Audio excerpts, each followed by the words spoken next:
現在のロシアとウクライナにあたる地域では何千年もの間遊牧民が暮らしており、石器時代から進化した青銅器時代を謳歌していた。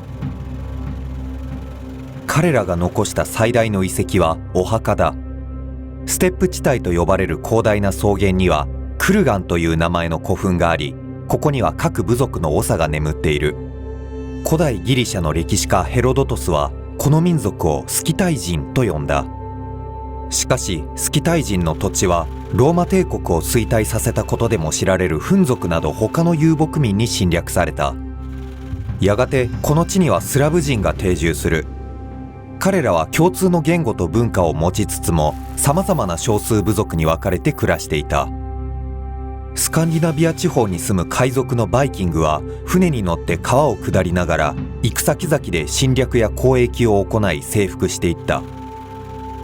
伝説によると東スラブ人の一人リューリクがこの地域の各部族をまとめ上げたと言われる。彼はノブゴロド公国を建国。リューリク朝はこの後700年続くことになる。人々は自らをルーシ人と呼ぶようになった。これがロシアの起源だ。リューリクの後を継いだオレグは占領したキエフを新しい首都に据え、キエフ大公国を建国した。1世紀後、ウラジーミル1世は南のキリスト教国家であるビザンツ帝国との国交締結を求め、自らキリスト教正教会に改宗した。彼はロシアやウクライナにキリスト教を導入した人物として今も尊敬されている。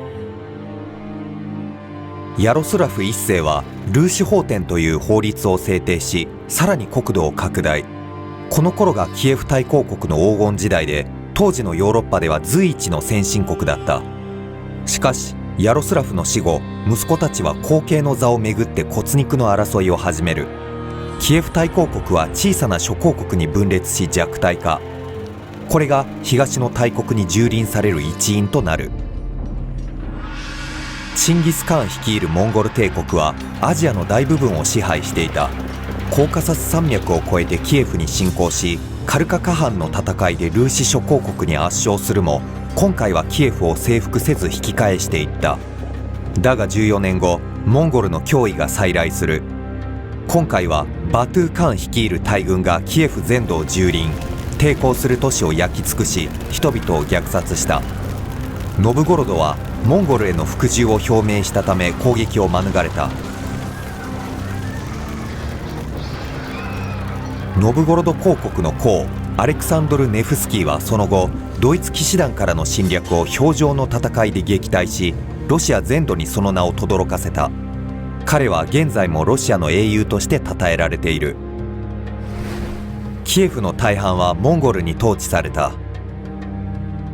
モンゴルの東部はジョチウルスという自治政権になり、サライを首都にしていた。ルーシ諸公国の公はジョチウルスの配下に置かれ、貢ぎ物を強制された。ロシア人はモンゴルタタール人に搾取されていたこの屈辱の時代をタタールのくびきと呼んでいる。アレクサンドル・ネフスキーの息子ダニールはモスクワ公国を建国。この国は急成長を遂げていく。ウズベクハン統治のもと、タタール人はイスラム教を信仰させられた。リトアニア大公国が勢力を拡大し、青水の戦いでタタール軍を破りキエフを征服した。18年後、モスクワ大公になったドミートリー・ドンスコイはクリコボの戦いで再びタタール軍を打ち負かした。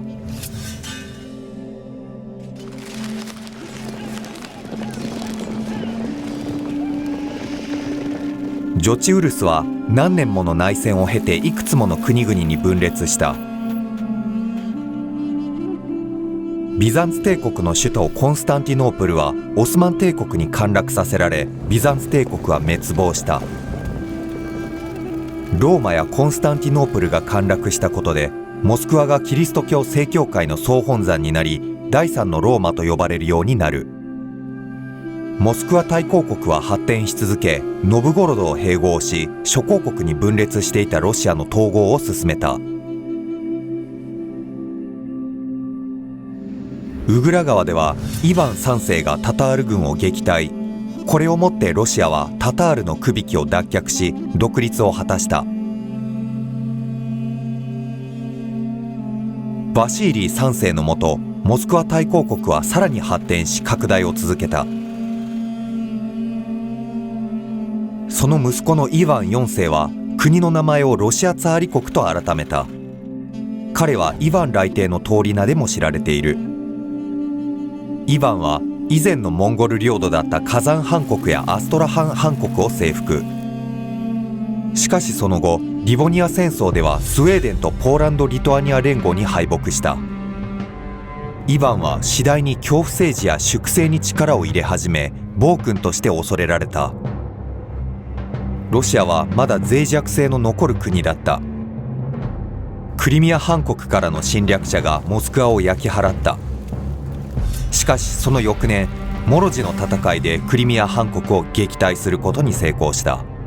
3つの国が戦闘を繰り広げ無法地帯と化していた国境付近にはコサックと呼ばれる武装集団が住んでいた。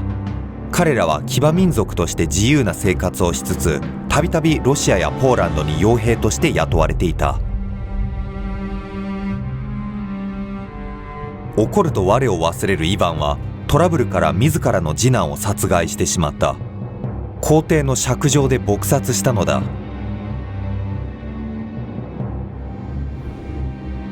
コサックの統領イェルマークはシベリアの探検を任され、タタールや探検先での部族を征服しながらロシア領土を東に広げていった。北部では新都市アルハンゲリスクが建設され、オランダやイギリスと海上交易を行う港として栄えた。イヴァンの死後、三男のフョードル1世がツァーリになるも、彼は知的障害があり跡継ぎを残さずに死去。これにより龍陸朝は滅亡した。フョードルの摂政だったボリス・ゴドゥノフがツァーリを継いだ。間もなくボリスも病で急死すると、彼の妻と息子はロシアを掌握しかけていた偽ドミトリー1世によって殺害された。しかしその偽ドミトリー1世もまたすぐ反乱を起こされ殺害された。